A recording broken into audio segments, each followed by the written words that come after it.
Jingle time. With Dale and Tony breaking all the rules, talking tech biz and straight up chaos. Quick fire guests, oh yeah, we slay those. Good afternoon. My name is Dale Rodriguez, and this is Flobongamon. With me today, I've got my awesome host, Tony Stevenson, and our fantastic guest, Indi. Banging. Indi, just so you know, you passed the vibe check already. So people don't know this, but when we go live, we can hear the jingle in the background, and some people just sit there, they don't do anything, or they look confused. Sometimes they look angry, but you were like bopping along, getting to the groove. This is You good. passed the vibe check. Thank you, Indi, for being cool. Right. Let's start with the serious questions. Indi, who is you and what do you do? I wish I could answer all of that serious question, but I think I'm still figuring it out. Who is me at the moment? You're finding me at the point where I still do the podcast. So most people may have heard of it. It's a little accounting tech podcast and cheesy Never name, heard of it. Digi-Tools in Accrual world. Started that and then built out the network a bit more, digital disruptors, and I think you're finding me at a point where I'm really focused on that. I'm doing some fractional work with a handful of others, and also just looking at like my short-term, mid-term, and long-term hedges, which I was telling you a little bit about. But yeah, so that's where you're finding me. Okay. Can we go back into time before you were so nebulous? What is your background? So I've always been in tech, and I've always been at the sort of edge of tech where you can't really Google the thing because you're still trying to figure out what it might be. And so it's new enough, but it has like a very cool core to it. And I think that's where, you know, coming into this particular industry in accounting, I went, you know, for an accounting tech company that was strict, just like in the kind of practice management, the accounts production, those sorts of like tools in Capium. I moved on from there to AREX, which I took a posting at. It was a bit of a risk. It was going into lending. It was more around of receivables, and then we went deeper into working capital and lending. Stayed with them, and when I joined them again, it was at the series raise, so it was being an investment reference for them. And then moving on from there, I ended up exiting that company to a banking infrastructure company, which I then went on to become the CEO of. So it was, yeah, it was like, I think that's probably like took me deeper into BaaS infrastructure, the cross-section of like credit and credit cards, debit cards, really understanding program management and how to implement cross-border payment structures, and doing clever things with working capital and tokenization, and turning data into something that you could have as a tradable asset class and get money for. So if you could do it with your invoices, why couldn't you do it with your supplier invoices? Why couldn't you do it with your banking data and your transaction data? So yeah, that's you know, up until last May. Cool. Two things. I'm going to read out a comment by Sam Green because we flexed up on the screen, but some people listen and don't watch. Sam Green, great to see FM getting real life celebrities on the show. Fair play. And now, that was a great laugh, by the way. Let's get back to that later. What is the best thing and what is the worst thing about being a CEO? The best thing about being a CEO. I like the way you've gone for the best bit and then really had to think about it. Yeah, because it's you know, there are things where you go, what's the best thing really? It's a lot.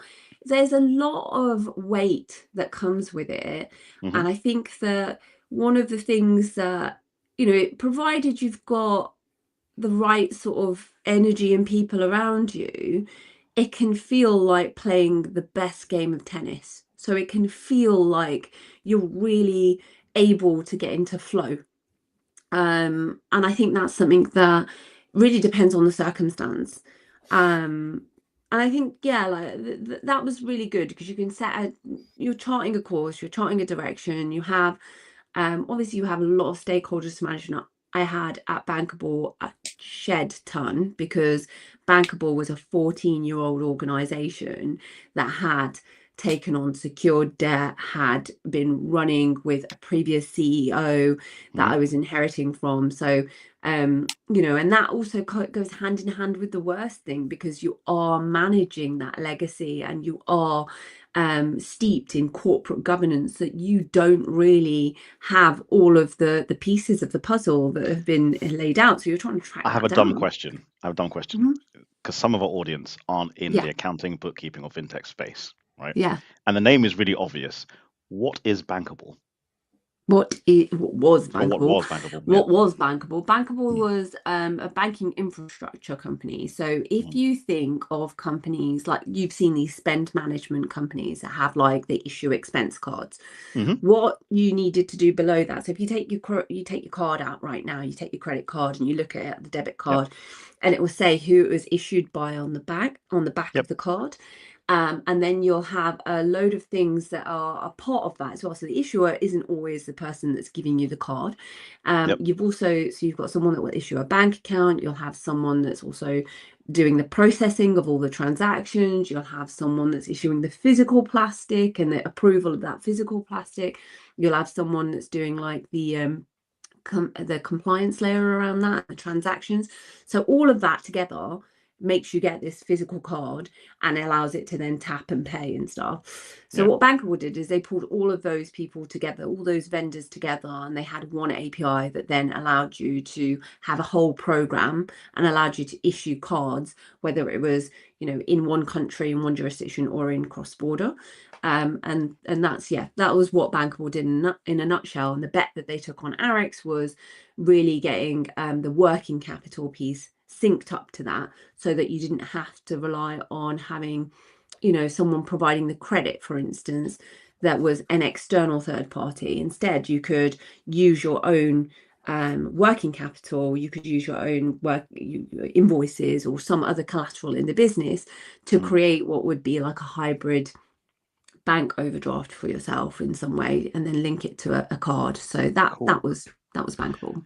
Question for the viewers: is anyone else in awe and slightly distracted by how still Tony was sitting? I thought he had frozen for a minute there. It was very impressive. Is that just me? Like, anyone else? No, just me. I'm glad you said that, because when I watch myself back on the thing, so like, I'm an unusual person in that I quite like watching myself back on this sort of stuff. The thing that just strikes me so much is how much I move my head around all the time and how much I sit like this most of the time with my head dropped to one side. So I'm really trying, while I'm just soaking in all the really super interesting stuff that Indy's chatting about, just trying to, like, you're trying to focus. You're listening. I'm trying to get the percentage of time up that I'm basically clippable, because I'm not doing this. Oh, is it all about the clips for you? Is that what it is? Or a clip farming, yeah, that's it. All right, fine. I never tried to concentrate on that. I think I've got such an animated face, and in particular, like when we do the podcast, I look back and I think, oh, for God's sakes, Indy, you know, I often have that face that's always got like a different expression. I'm like, but then I just think, sack it, I don't care. Like, in the age of AI, I want to be like the real face rather than something that's like these, you know, weird AI generated if influencers or someone that just sits like static, perfect still. Like, there are like, I want to be imperfect. Yeah, Tony, stop being AI. That's what Indy's saying. Yeah, stop being don't AI, be Tony. AI. Don't be an NPC, influenced. Tony. Come on, Tony. Just That's not be what Indy your said. whole I'm putting self. words in her mouth. I think we need. I think we did a silly question. Tony, do you want to ask a silly question, or should I ask a silly question? I've given up. We're near 8-9 minutes in. I haven't asked a question yet. I'm going to go with me. So we'll do the coffee tea question. Do you drink coffee or tea, Indy? No. You don't? There's a third route. What beverage of What choice beverage is hot do you drink? then? If you drink hot drinks. I am a child, unfortunately, these days. Oh no, I can't say it's a child. That's not true. I have, for some reason, just taken to only drinking cacao or hot chocolates. Like, that is it. So if it's not like 90%, most of the time I'm like, it's not even, you know, I'll drop down to maybe a 68% if I feel like in that kind of childish mode of like, oh, I quite fancy. So you're a chocolate snob. Yeah. I am a chocolate snob. I will get the 100% blend, and I will do, you know, depending on the day, bit more milk, bit less milk, but that's it. I mean, Okay. I can't do coffee or tea anymore, unfortunately. I used to love it, but it's gone. Can we do retrospective, Tony? Maybe like when you did could. drink coffee or tea. So I was thinking Wait. about going in the opposite direction. We can do that as well, but I'm just interested to just pull on this thread. So, so like, talk us through the creation of your perfect hot chocolate then, Indi. Like, I'm interested. Yeah. Okay. So We need to zoom in for this. Hold on. Zoom in. There we go. Just get rid of us. not really. Just That's get rid of us. really technical. Get rid of us. Just have Indi on the screen. There we go. That's the one. That's the one I wanted. There we go. Perfect hot chocolate from we Indi. are now NPCs, and Indi, over to you. Yeah, small little pot. I do like occasionally, if I really want to go a bit more creative, then I'll add like a half an oat and a half a coconut, because there's a bit of creaminess in that. So milks. Yeah. These are the milks. So or just a if I'm really like, I'm feeling quite, it's like a pasta day, then I'll just go with a full oat milk, full fat oat milk, and then a tablespoon of my favorite type of cacao on that day. So it could be, I think 100% is quite good. But yeah, sometimes you can get some other ones that are like nice blend. Peruvian would be my favorite. Peruvian cacao. Okay. Peruvian dark chocolate is the best. And then a teaspoon of honey. And just get my little frother, mix the two together, wait about 2 minutes. That's it.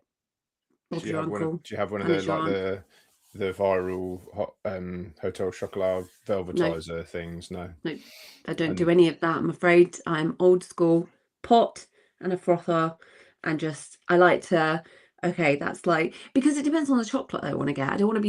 I feel like I'm committing to hotel chocolat with that, and I don't want to commit to them. I want to go every direction. I want to be brand free. I want to take this in the direction that I want it to go in, not the one that Hotel Chocolat made me go. Two things. Yeah. You said you're old school. If you're old school, you use cow's milk. Second of all, you refer to oat milk as full fat. What?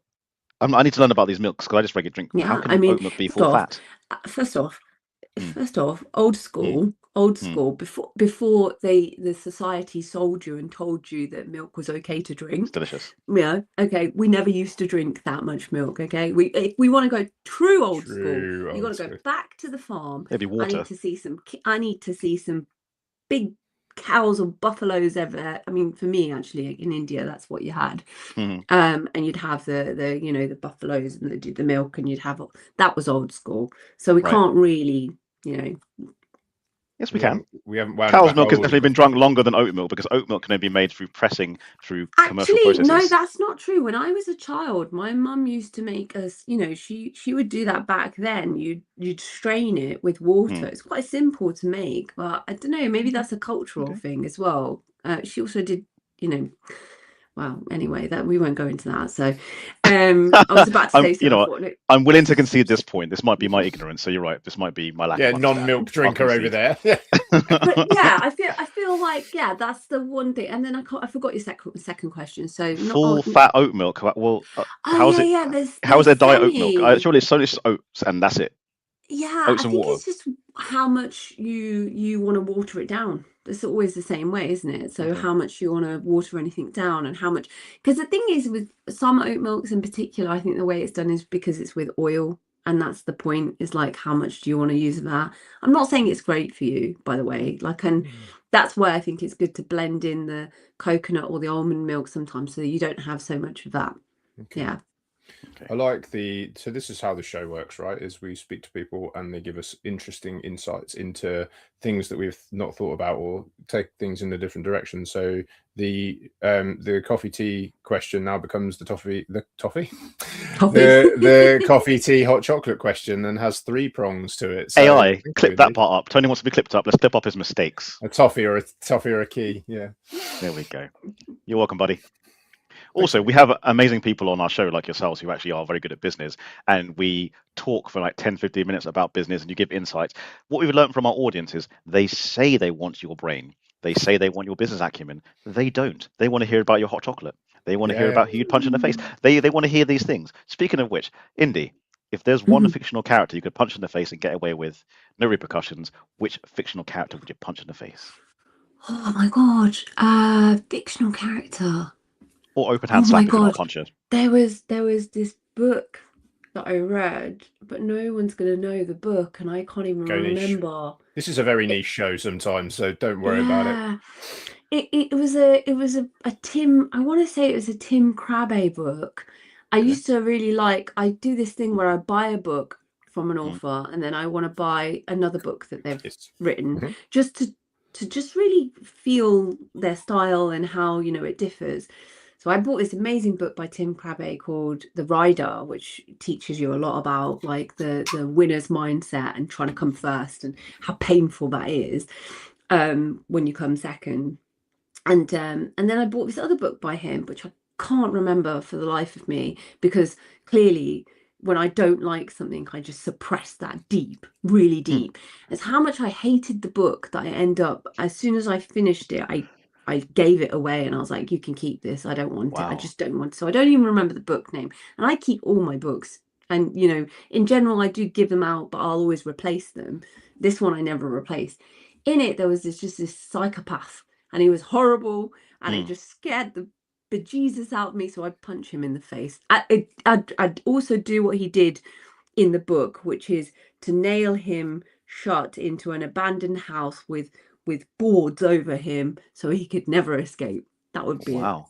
This guy must have been a horrible, horrible person because you're really Yeah, nice and that's really yeah, dark. yeah. That was like, Um, when you do read, are you reading purely for pleasure or are you reading business books? And if the latter, can you recommend a business book to our audience? I read for both. Definitely, like a big reader. So yeah, it can self-help. I can, business. I can fiction it up. Yeah, I love reading. So I think, yeah. And then the book that I'd probably recommend, I think is a book that, in this day and age, in particular with how things are changing with technology and how quickly it feels like, suddenly like there's massive job losses, and then there's, oh, what are we all going to do, and things are shifting and changing, is the hard thing about hard things. So it's Mm, by Ben Horowitz. It's a really Okay. good book, and I think it just teaches you those live circumstances of where to have grit and how to have like that creativity, and also how to manage a team as you're going through those transitions, and how difficult it is to keep everyone with you. And I think in my time at Bankable, I mean, that was a book that I read and stole from the ex-AREX CEO, actually. So I still have his exact copy. Commandeered. Commandeered applies. You've got authority to take it. You didn't steal it. That's naughty. Commandeered. You've got authority to take it. Yeah, yes, I saved it. I saved it. Like right now, you're being like a rapper on a rap album where they like, they name all their crimes and then wonder why they go to police. Like they name all the crimes they've done. Don't do that on your rap album. Don't do that on FM. Don't air Yeah, your crimes on this that's show. right. Exactly. No, Tony and but I can't protect you.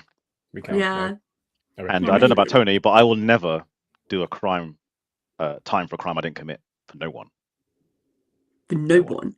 one. No one, mate. Seriously, you do the crime, you do the time. I've got a question, Indy. Yeah. Your work with the digital disruptors, obviously, as a team, you get to sit of a week and peer into the sort of bleeding edge of our accounting technology world.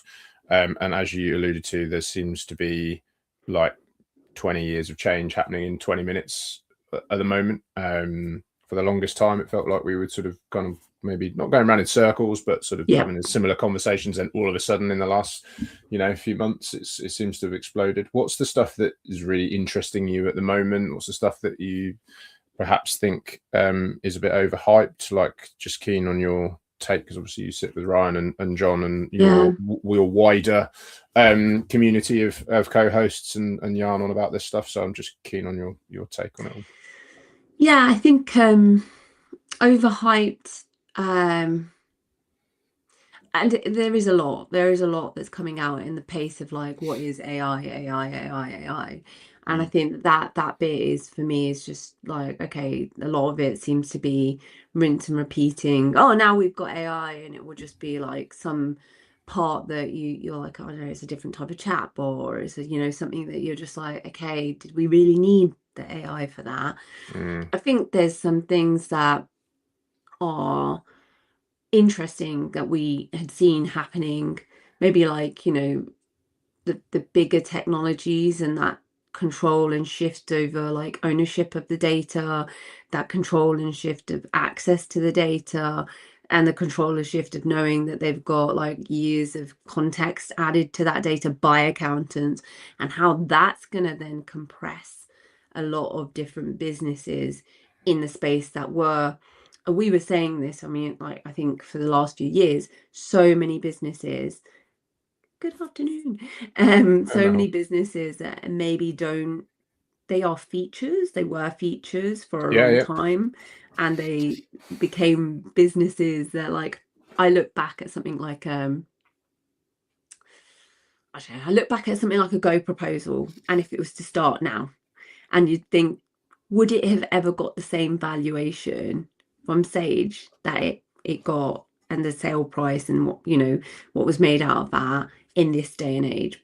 Probably not. And actually, that's the sort of thing that now it's sort of bleeding edge, it's this bleeding heart. It's a bit sad, because we know that we're going to see more compression, and I think the bigger tech players taking that stance that they can really have a lot more ownership and autonomy, and maybe there will be uncomfortable land grab that may happen in certain areas. But yeah, then you hear about some really, really good novel cases of AI where you're like, that's actually really meaningful. That would really help if someone can actually solve for that.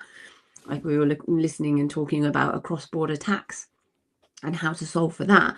We thought that would be really good if they've got the context that they've taken, and then it's 90 years worth of context with the data that they've got, and they've got a really good intersect. That would be really helpful. Things like, you see edge cases where you think it's very deep, very niche, and I think that those ones will survive and do really well.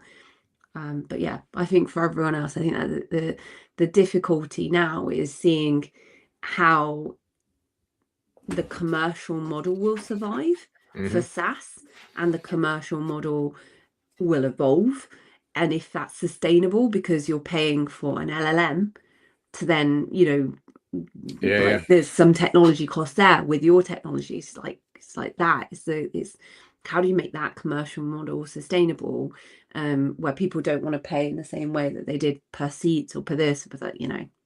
There's quite a lot of chat about the pricing stuff at the moment, isn't there? I saw the Digit CEO announce that they're going to basically be pricing on if we can't get you to a level of automation that we promise you, you'll get it for free because you're having to do the work, and then you'll pay us if the automation is quite a high bar, at 95%, I think was the figure quoted, which is quite a departure from where we sit at the moment of pay for the license and that's it, right? And I guess that's underpinned by the extra infrastructure costs that this sort of stuff comes with, which is it's an interesting shift, right? That's did make me sit and ponder that for a while. Yeah, we just covered it on the latest, or the pod that I recorded this morning. So we were talking about whether like that's truly going to work, and whether it's actually sustainable, because this could just be a really great marketing ploy to get more people in and get the attention. But at the same time, it's like, is it actually sustainable for the most complex clients? Probably not. What will, if we just roll that forward, what will that actually mean for them? The accountant that is using it, and the pricing that they're then trying to factor. I get it that the usage-based pricing was slightly more complicated because there's no fixed outcome and you're not really able to predict for it. But I think, it's just in practice, what we are just seeing is that, like, we thought before last year people were going to change their pricing models. Unleashed came quite quickly with that earlier this year because they moved towards outcome-based pricing. We thought that was very clever and how they've done that. And they didn't go overboard with, what the promise looked like. It just made sense for what they were trying to deliver. Yeah. This is slightly more complex because, like you said, they've added in there a KPI that says if it's 95% accurate, if not, then no fee, no outcome, no fee, or something like that. Yeah. Do you think that's a luxury that only established fintech providers can afford? Because I can imagine if you were a startup or a scale up and you told your investors we're going to do it on like a no win, no fee basis, they'd be like, no. Your runway is this. We need money faster. Because I can imagine someone like Sage and like Unleashed who are established, they can go, yes, we can actually burn that while we're doing the project and then get paid. But if you were starting up, I can't imagine an investor saying, yeah, we're not scheduled to make any money until like 3 years time and only if we're successful. Like, do you mean that doesn't work with a normal investment model? It's tough. It depends on how you're looking at getting investment these days, I guess. That's a completely different question. I mean, I don't know if people are going to I don't even think that you've got a lot of options at the moment where people are kind of taking a deep breath to see what happens. And unless you've got a specific niche or something that's like a very compelling hook, I don't know if you're going to get the same kind of investment. The other one, like, we are seeing crazy stories still coming out of like, raises that are being done. I think I saw one yesterday with like someone that had done like it's almost like a Tide lookalike. I think it was called C something. I should really remember the name of it, but it's basically, it was like, your invoices, your issuing of a card and stuff that like was all just like the Tide business proposition. And actually, I think one of the backers of it was once the CEO of Tide and the CEO of Revolut, so Lawrence Krieger. And there was quite a hefty, they managed to raise like 7.9 million, I think it was, in seed. It was fairly decent, I thought. But again, is that truly just an AI play? I don't think so. That was more around like the setting up the accounts and having a banking and having all of those extra bits, and AI was like infused in all of it to help with the automation, because BaaS used to be very expensive, banking infrastructure and the cost of all this stuff. God, it was, when we quoted on programs that wanted to be done, it was like a race to the bottom. Payments was like you had, someone was charging you 10p for this, 5p for that, and you had to like piece it all together to then try and make it all work within the numbers. And you're all kind of competing for making sure that you've got enough interchange to cover the transaction costs. Tony, before I move on in my brain, because that's how it works, anything else you want to pull on this particular thread before I change directions? The trouble with it is just there's hours of conversation there. So in the interest of like us not running on till 6 o'clock and having jobs to do and other things to concern ourselves with, no, let's move on. But I hope that we can have Indi on again in the future and we can just keep pulling on those threads, because there's plenty of threads to pull on, right? All right, somewhat adjacent. Digital Disruptors, Digi-Tools, and Accrual World. One of my favorite business shows. I'm not just saying that because you're on the show. It made my job much easier at Creston Reeves because you guys had done a lot of research. My question to you is like, how did you guys get some of the good scoops? Because you guys often had news about the industry and providers. How did you get that and how did you validate it? Because some of the things you guys exposed, I'd be surprised the vendor told you. I'm not questioning your methods or anything, but like you have such good relationships, and I like you'd have a story and I'm like, oh, that happened, like, but they knew about it 2 days before. It's incredible. How do you guys have that relationship? Yeah, and actually, we knew about it 2 days. We record like sometimes 2 weeks before. So actually, like, we would be quite early, and I would know that. I knew, okay, I was like, it's a bit of a pain because, the recording lead time, but we didn't want to ever be in that race with like the bigger media companies to then just be like, okay, we need to have like it out immediately. We wanted to sweat the detail of it. So I think that's why we would try and we actually, like, to be honest with you, we appeal to most people to say, just tell us low key, confidentially, and they know we're interested in it. I think once people know that you're interested and you're able to talk on it, they volunteer the information to you. They'll come and say, okay, have you heard of this? And I would often find it's like, I'd go to something, or, you know, we would collectively go to something, and people would assume that we already knew about whatever the subject matter was, or they had come across something and they'd say, what's your perspective on ABC? And you'd say, run it past me again, like just so that we're on the same page. And there was some, like, I think there was one time we got into really hot water with it. There was one time where I thought, okay, because we were, you know, emailed straight away by the company's lawyer to say that we needed to, like, pull it all, and we were not allowed to name, and we were not allowed to do a thing, otherwise they'd sue us. So that was like, okay, that white hot sweat that comes over you where you're like, oh dear, something's gone wrong. Yeah, I think all of us got quite angry at that time. I think that was very frustrating, because there was a sort of veiled threat that was made towards, at the time, John, in his role at the firm, that said, well, if if this goes any further, then we're going to have to start, like, looking into whether you use our software, or because you're clients. And it was very veiled, but it was direct enough that you could say, okay. And I remember thinking at that point, it's the first time I thought that John was actually a rock star, because his response was like, fine, bring it on, go for it. I can just imagine him saying and he was that like, as I well, don't care. Yeah, like, because you've got nothing on us, and if that's what you're going to do, then we will expose that too. So it was quite like, okay, he just really poked them in the eye. But again, we never really, we kind of know where we've got to tread lightly. You've got to be aware that, you know, you have to double check, triple check, and really know. And in that particular case, we actually had recorded videos that showed us that we were right, that we had called it right. And that vendor still operates today, and still, you know, is doing well today, still recommended by lots of people today. And I know that they don't probably like me very much, and I never get a coffee bag from them, so, you know, there's no love lost there. But I, you know, as a result, I think you kind of in the uncomfortable space of nobody really, or maybe this is my inner dialogue. No, I'm never really sure if people really actually want to talk to me, or if it's like a kind of necessary must in some moments, because, you know, they kind of want to influence what you want to say, but at the same time, you are your own person, your own opinion. So yeah, it's a fine line. It's something that I've observed in the accounting, bookkeeping, and fintech industry.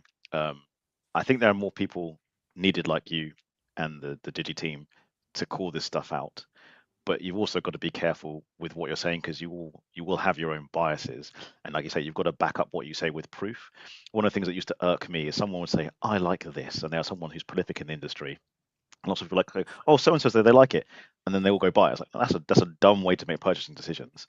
And again, my observation is the relationship between fintech vendors and accountants and bookkeepers is very symbiotic, and there is a delicate balance in there. On both sides, don't bite the hand that feeds you.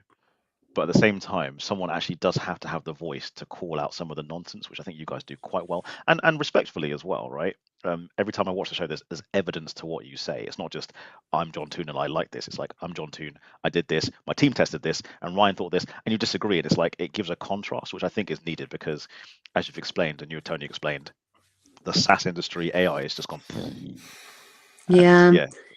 People need that voice of reason. I just want people to make better decisions. That's all. I just want people to, like, have, and you know, that's why the podcast was there, really. I mean, actually, that's not true. The reason the podcast initially started was because I was just like, why don't you recommend software? Damn you, accountants. I want to know the answer. Why don't you do it? It's good for your clients. Tell me. And it was like, that was probably, you could tell that tone in probably the first 5-6 episodes was me then really pushing the door to understand. And also I wanted it to be like, you know, it's not because I was thinking anything other than we've got to evolve, you know, this industry is going to evolve, and I want everyone to go along with that current. So now I think we've evolved it to the extent that we're like, it's so messy, it's so noisy, there's just too much going on, and it's just draining. And so that's why we continue, because there was a point last year, and John and Ryan won't mind me saying this as well, like, you know, myself, John, Ryan and Lee, we all met, and I said, you know, I don't know, after last year I really had just gone through the walls, and I came out and I thought, I don't know if I want to carry anything on for a while. I just thought, maybe we need to turn it off. Maybe just, not because there was anything wrong with it. It was just where I was personally. And we all kind of met, and we had, like, you know, a real hot heart, and just trying to figure it out, like, what is the point of it? And now I feel like I got the mojo back for it. And, you know, I think that was just because of this stuff, because it's like so noisy, because it's so like messy and ugly, and there's just too much like gimmick out there. And I thought, you know what, I do want to carry on, because I think that's sort of like makes me feel a little bit more useful in life as well. I think that like, to your point, Indy, about the noise, right? Like, it's when you sit sort of, I guess, Dale, you've done this, right? And your role was probably afforded at KR like more time and scope to go and investigate this stuff, because that was your role, right? Was the technology piece, right? But if you take the sort of the I don't want to use the word average because I don't mean it like that, but like an accountant or bookkeeper who is concerned with like accounting and bookkeeping on a day-to-day basis, and technology is part of what they do, it's not the whole sole focus of their role or the majority focus of their role, the time and the ability to be able to like kind of get comfortable with not just like what's been and gone and is in place, but also like what's coming down the track now, and what's coming down the, you know, the track with, you know, kind of the AI wave of stuff that's hitting us now. Like, it's so hard to know like where to invest your time. And like you can see over the years that I've been involved with this, that the industry's bar has risen steadily upwards in terms of like their ability to be able to kind of go, well, do you know what, I'm not going to jump straight into that one, even though it seems great, because actually you know, I don't know if they're going to be around for a while. Like, you know, is their pricing, does it look sustainable? Like, you know, how's that going to, and that, but like to have people to help inform that decision, and to basically just be able to like consolidate all of that information and knowledge into you know, a panel that they can listen to that helps to inform that decision, I think is as valuable, if not more valuable now than it's ever been. Because like, when you boil it down, like, there's not that many problems that an accounting bookkeeping firm faces, and like, if you look at it from here's the problem that we face, or here's the activity that we need to undertake, and here's a piece of technology or two that can help with that. Like, if you take that approach, like, there is a core of them that you can go and choose from, and actually that's achievable without tons of like lead time and investment. But like, to try and keep on top of what's coming, what's gone, what's changed. And to your point as well, Indy, about that you said earlier about the bundling and unbundling, the old Jim Rohn quote, right? So you could buy two bits of, so we've talked about this on panels before, Dale, like, you could buy two bits of software that had quite a distinct gap between them. Love Apple devices. There's a clip, right? Clip that up. Yeah, and then you're making a very serious point. I know, and that point of fireworks, yeah.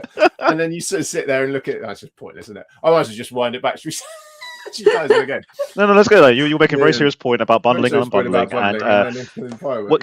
Can I use some example? Can I interject? So, example, right? Approval Max and Dext. They were very separate systems. Now they have very similar overlay. Is that what you're kind of the point you're making, Tony?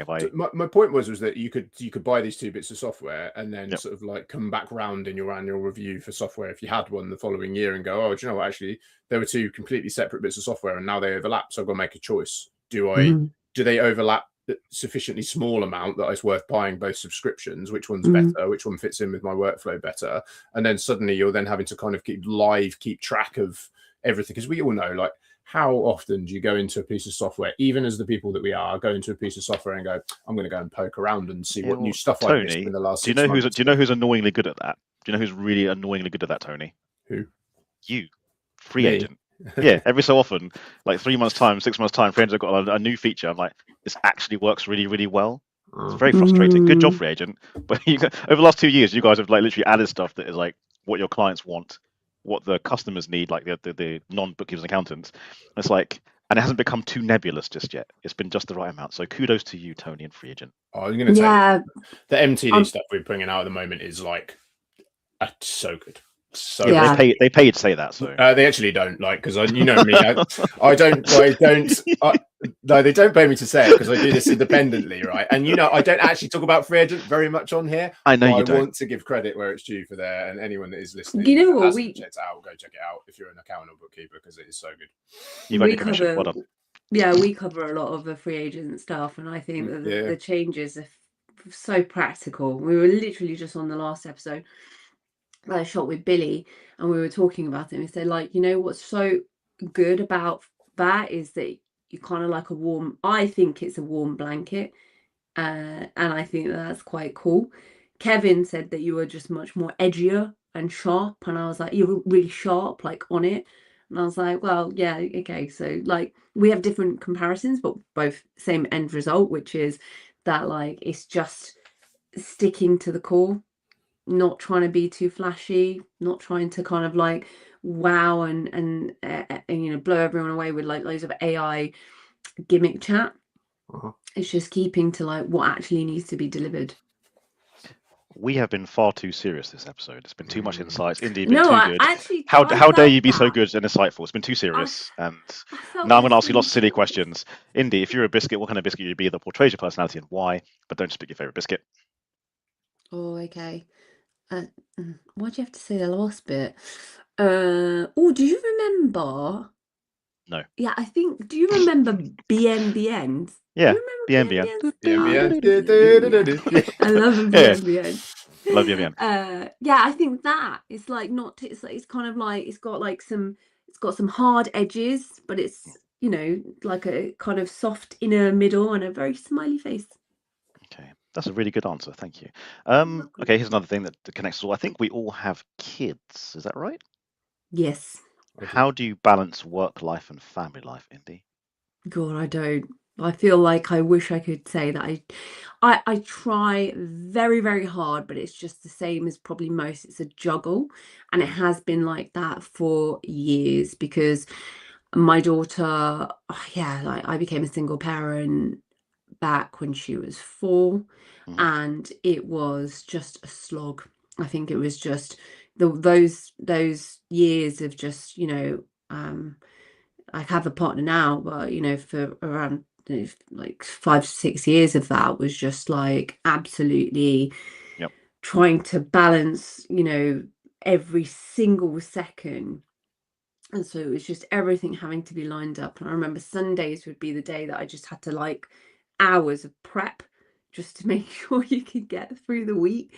And then you'd hear something ridiculous like, oh, it's something at the school, you know, like it's odd sock day, or it's like, you know, something, and you're like, yeah, and you're like, oh my god, I haven't, you know, and like you so you're constantly chasing, makes it a lot of fun. But I always hold on to the idea that one day everything will be quiet, one day everything will be clean, the car will always be clean, and the house will, you know, not today, but one day. So I just think enjoy it.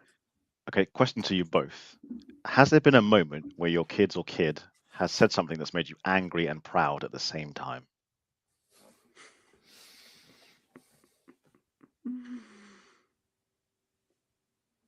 I can have a situation of my own I could share if you guys want to listen to inspire you. I've got 2. Yeah. One of them was literally last week. Took my small human out for ice cream because she'd been well behaved the weekend. Went to McDonald's, got some ice cream. Ended up going to the park and playing like good daddy daughter time for good 2 hours. Make believe, tag, fantastic. Now she is toilet trained and she's fantastic. But every so often she goes, oh, I need to go to the toilet because she's a kid. She's getting carried away, right? So we need to go. So we jump in the car, race back home. She distracts herself in the back of the car with a coloring book. Fantastic, great small human. She's now so engrossed in the coloring book as we're on the driveway. I'm like, come on, kid, you need to get out, you need to go to the toilet, remember? She goes, Daddy, that's not a priority for me right now.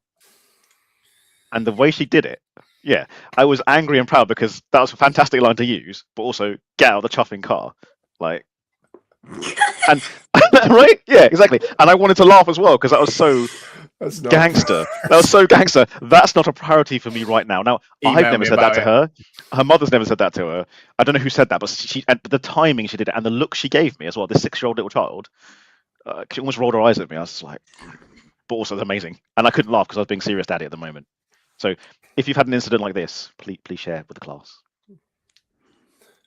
I've got one. I'm not sure it made me angry, but it was very funny. My daughter is 3, and she has always been extremely good at speaking from a really young age. And I wonder where she gets that from. Aw. No, certainly not me. Coffee.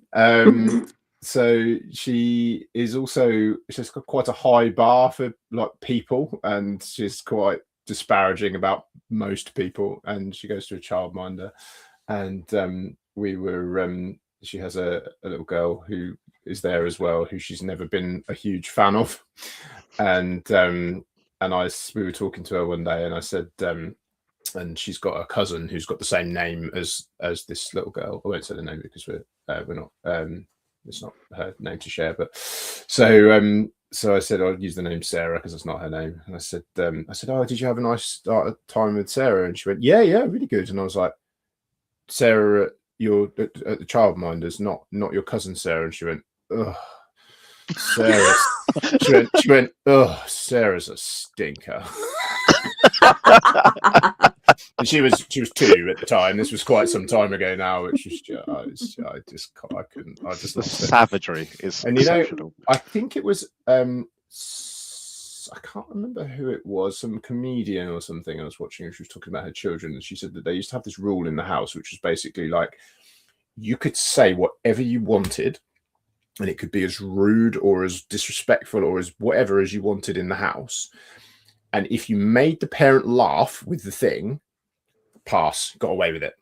But if you said something really rude and the parent didn't laugh, boom, like punished for it, like you'd be told off, which I always thought was quite an interesting take on risk management as a child, as to how hard you go on it. But yeah, that was one enduring memory that I shall cherish forever. So I was obviously, slightly annoyed with her for being rude about her padre, but also just I couldn't help it. It was just That's very good. Christ, Did you have a similar memory or? I think I'm at that, like, my daughter's like, what, she's now 11, so I've got so many, but at the same time, in the moment you're like, there's just that thing, because the thing is that she's at that age now where she really is genuinely challenging, and she is really trying to like bite down a little bit more on some things, and you just got to be really careful, because it's sort of like it could go one way or another. And I'm just like, oh, okay. So I've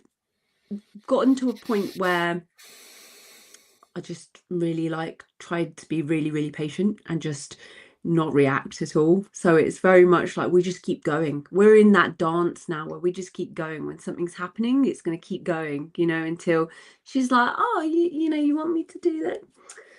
It's like there'll be things that she does, like I think the latest thing the latest thing I'll tell you. So she got a big folder full of like things that she needed to do for SATs practice, and she was like, yeah, okay, I'll do this for SATs practice. And then it's like she lost it, like, and I was like, okay, but you meant to do it over 10 days, and this was like a big deal, like when she's like, I mean, okay, so I just about, like, I managed to get photocopies. I'm begging, I'm trying to get like something from other parents just over the holidays, and it's just like the scrabbling around and the doing of it, and she's just like not really, just not bothered, and it's like, and then she does it all, and she's like, but I don't need to do it all because I already know this all, so it's all like, it's fine.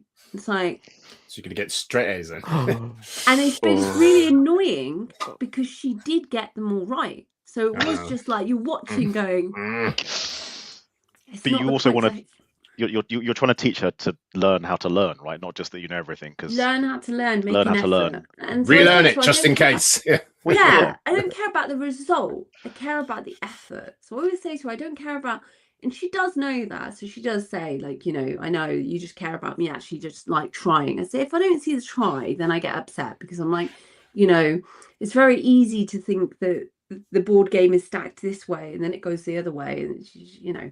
Yeah. You're right. There is a point where your natural intelligence may not carry you, and if you haven't learned how to deal with that, or learn or train yourself, Yeah. that's when you see Yeah. some young people, 16, 17, where it gets too far, and they burn out right at their young age because they're used to being bright and clever.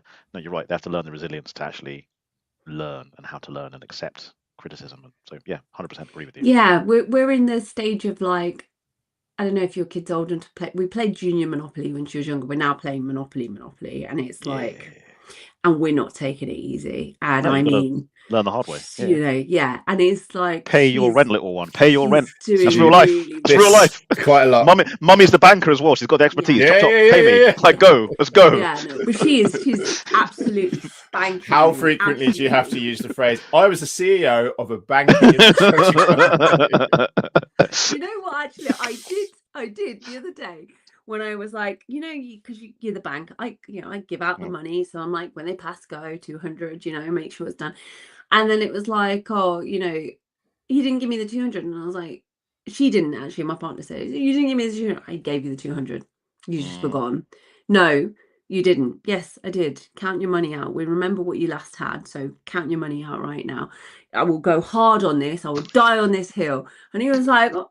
And I said, I swear on my mother's life, I gave you 200. Okay. And he went, oh my God, this is, my daughter went, Mummy, you're going a bit, you know, and I said, no, in banking, you have, Chill out, Mum. banking, you have one reputation and only one reputation, and you Mhm. guard that reputation. So, you know what? Mhm. I'm willing to fight you on this. I gave you 200, count your money. And he was like, you did give me 200. Exactly that. That's right. That's right. You don't accuse a banker of fraud unless you've got evidence. What is your favorite Monopoly piece? Everyone's got their favorite. Mine's cliche. I'm the car. I love being the car. The I thimble is think the mine's worst. the Why old bother? boot. Oh, well, I am currently the thimble, so that's a bit harsh. I mean, she Sorry. gave it me though because she called it the kiss. But she doesn't know it's called a thimble. She was like, "Do you want the kiss?" And I was like, "The thimble, Peter Pan. You know, they only know the kiss. Don't you Oh, remember yeah. Peter Pan, the kiss?" Yeah. I'd say the old boot, although this one doesn't have an old boot, which is a shame. Sad times. Tony, what's your Monopoly piece? The little doggy. Oh, the doggy. Yeah. Yeah. As we approach the top of the hour, I'm thinking maybe we do the quickfire questions and we do them a bit early today. Let's do quickfire and then get Indy to ask us questions. Yeah. Oh yeah, that's a good idea. I'm usually in that seat, so that would feel more comfortable. Exactly. Dale has to mute himself because he can't help himself. So I shall ask you 10 quickfire questions from my bank of questions, and you can answer them quickly. And then we'll spin out anyone's afterwards because we've got a bit of extra time. So, are you ready? Mm-hmm. Good. What is one skill you wish you had but you don't? What, a real one, like, or a fictitious one? Interpret the question however you like, Indy. Oh, I'd like to, you know, I'd like to be able to cold read a bit better. Cold read people. Okay. Favorite country that you have ever visited? Costa Rica. Got rained off that one in COVID and never got to go. Yet. What is your favorite food? It's pretty straightforward. Indian food. I mean, why not? It's the best. It's good. It's very good. What is your spirit animal?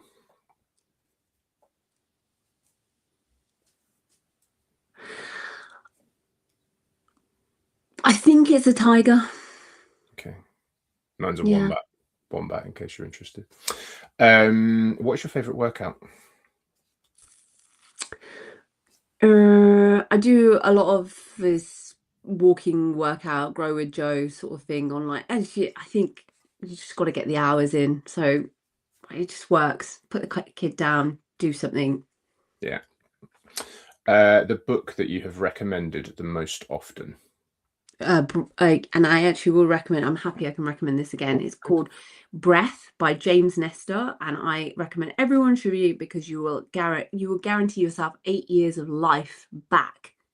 So I just want everyone to read it, and I've given it out 12 times so far. I have bought that book, and I've just been giving it out as I'm reading it each time. And so 100% buy this book. I swear by it. Cool. Thank you. I feel like I have it somewhere. That's why I was looking. So your most hated grammatical error or mispronounced word? Specific. It's Dales. Specifically. Yeah. Specific. It's so annoying. Oh yeah, espresso. What is your favorite podcast? This aside, obviously, and Digital Disruptors. You can say your own podcast if you want. I don't know. I think I'm going to just go with the standard Diary of a CEO because it's just I'm not saying that he's amazing, but I like the guests. So, and I've listened to most of the guests and not dedicated myself to their specific podcasts, but just the ones and twos. And I go back to him because he has a variety. So good answer. I like it too. Do you have any celebrity lookalikes? I don't think so. Although, no, I can't think of one. If somebody else can tell me that one, that would be good. Okay. Imagine I was such a baller. I'd be like, I'm the celebrity. I've got a story. I shared a story on here a little while ago, and I've got an update to that story that I'll share at a later point on the subjects of celebrity lookalikes. And the final question for today is, who should we have on the show? Actually, I've got one more question. I think you've had quite a lot of good caliber of people on the show, and I would say I quite liked him. If you haven't already had Dan Boyles on, I quite liked him for the Hello AI and his thing that he's doing. I think he just he's very sage energy, so very cool. Yeah, we had him on in January, was it? I think. Yeah, he was great. We'll have him on again. And the final question is, who is your current favourite, Ryan, John, or Lee? Oh my God, I can't choose. Don't make me do that. That's really hard. I'm amazed that you didn't have an instant answer for that question. No, I would have thought you would because have they're been. all my favourites. All equally annoying. That's why. No, they're all brilliant. I'm so grateful for the energy I have around me at this time. And I honestly, I couldn't stress that enough. Like, they're all brilliant. Okay, good answer. Very diplomatic. Very diplomatic. That's it. That's the end of the quickfires. That's the end of the quickfires. Really? Okay. Indy, it's your turn to ask us some questions. Anything you want to ask, we will answer or decline, to be honest. Okay. All right. What's your favourite? I'm going to go. Should I go boring? I'll go boring first. What's your favourite app that's out there at the moment? It's making sense of reality for you. It can be anything. It can be work. Just eat because I'm lazy. Just yeah. I looked at my app time the other day. My phone pinged up. I was like, "You spent way too much time on Just Eat." Oh dear. I'm going to carry on with that theme, but in the opposite direction. So, my favorite app at the moment, which is so like old school, but it's because I'm actually using it at the moment, is MyFitnessPal. Just because I am in a 107-day streak on it, and like it doesn't matter how many times I try and eyeball things or like go without some form of accountability to myself, like I will just eat badly unless I track what I eat. So it's just that I have to be honest with myself. Like every single period of time where I've been in control of my weight has been like, aside from maybe the first time I lost some weight, has been in conjunction with tracking what I eat in some form or other. So yeah, it's an old one, but it is brutally effective. Other food tracking apps, I'm sure, are available. Thank you, You're looking good too. You can see it in your face. Yeah. Lost a bit of weight. What If you could do a do-over, what language would you go back and learn? Japanese. Japanese. I'm Spanish. learning it at the moment very slowly, but Japanese. Yeah. Pre-8, pre the age of 8. Spanish. Yeah, Spanish. Partly just because my wife and I did a reasonable amount of South American travel, and that covers quite a lot of that, obviously. And then like you get good coverage with Spanish, I think, and also just like the sound of it. And we did try and learn a little bit of it while we were traveling, and actually did quite a good job of it, considering that we'd landed in South America expecting there to be a little more English spoken than there actually was. And so we had to learn pretty quickly to get by. But yeah, Spanish without question. Yeah, I like Spanish. It's a great, I like Spain. Obviously, AREX was based in Spain, so that's why I had a lot of fun. And then my final question is going to be, if you had to like roll forward your life and say where you're going to basically end up, like, retiring, you want to be like, that's the place that I end in, where are you going to end? Like, I mean specific. It's got to be town, country. You know the scene from Scarface with Tony Montana? Yeah. Joking, I'm not going to do that, obviously. Because that is quite psychopathic. Very, I know. Are you asking me what the dream is of the ending, as it were? Yeah. The dream would be to own property in London, in the Kentish countryside, and America, and live 6 months in the UK and 6 months in America. Which part of America, though? There's a big difference. Okay, it will probably be West Coast, like California way. Okay. Yeah, we're currently in the process of relocating to the southwest, so Cornwall will be that, but that's coupled with the ability to travel at least 4 months of the year. So when it's cold and wet and miserable, go and find somewhere that's not cold and wet and miserable. But yeah, that would be the base. Nice. Cool. Okay. Indy, you've been an awesome guest. Thank you. Like the perfect balance of business acumen, fun, humouring us. We'd love to have you back again at some point. If we haven't scared you away, that'll be fantastic. Top tier guest. Thank you. I'm going to hit end stream. Yeah. Everyone just smile for a minute.